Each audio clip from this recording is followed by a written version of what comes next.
In this problem, we're going to find RL for maximum power transfer and the maximum power transferred to RL. And we're going to be utilizing the problem-solving strategy entitled Applying Thevenin's Theorem. And if you remember, the reason we do that is the maximum power transfer theorem. We derive that result starting with a Thevenin equivalent. And we said if we have a Thevenin equivalent for a circuit, that RL equals R Thevenin for maximum power transfer. So anytime we have a maximum power transfer problem, we're going to find the Thevenin equivalent, and we'll remove our load RL and find the open circuit voltage. And since we have dependent source this time, we're going to have to find the short circuit current. So here's our circuit for finding the open circuit voltage, and we'll use nodal analysis here.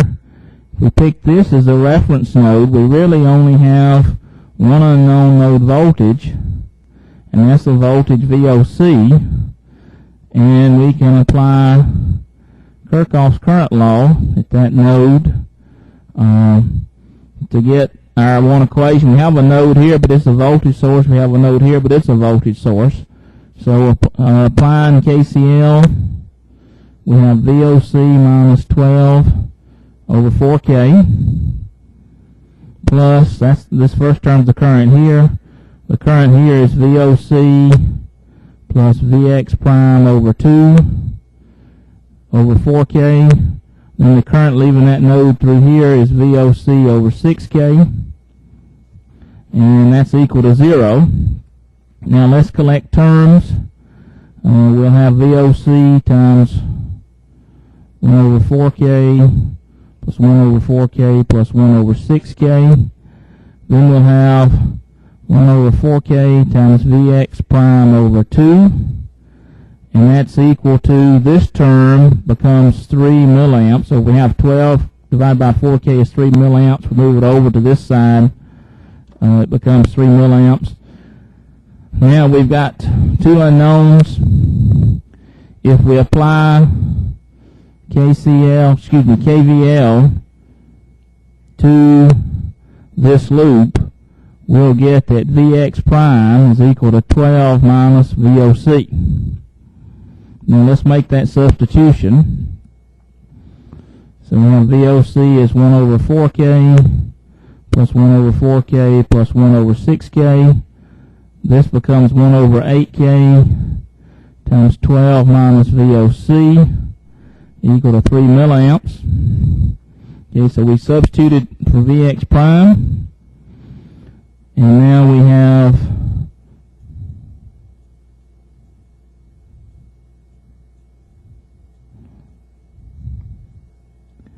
that for the coefficient of VOC. This is 12 over 8K is 1.5 milliamps, so if we move it over to the right hand side, we get 1.5 milliamps.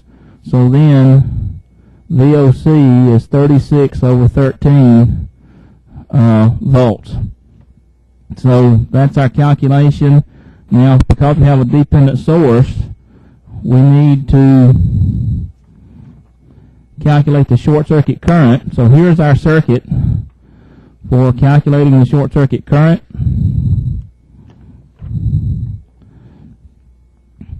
And if we look at this, the short circuit has 0 volts, and there's 0 volts across that resistor, so that means that there's 0 current flowing through that 6K.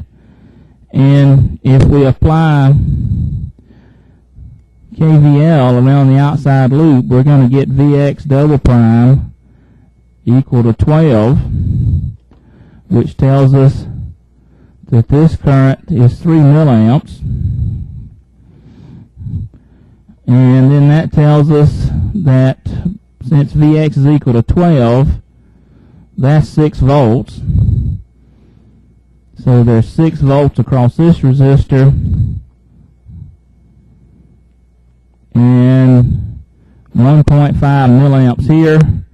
So now we can apply KCL, and if we some currents entering. We'll have 3 milliamps entering. We'll have 1.5 milliamp leaving, 0 for this current. Then we'll have I short circuit leaving. So then I short circuit is 1.5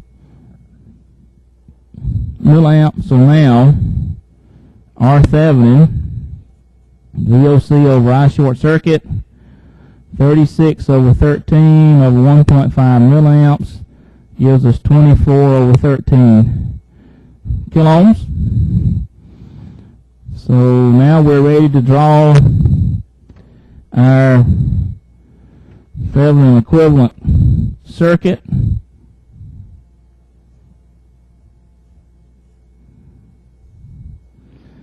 Has a source of 36 over 13, a resistance of 24 over 13 kiloohms. Now if we hook up RL, the maximum power transfer theorem RL is set to 24 over 13 kiloohms.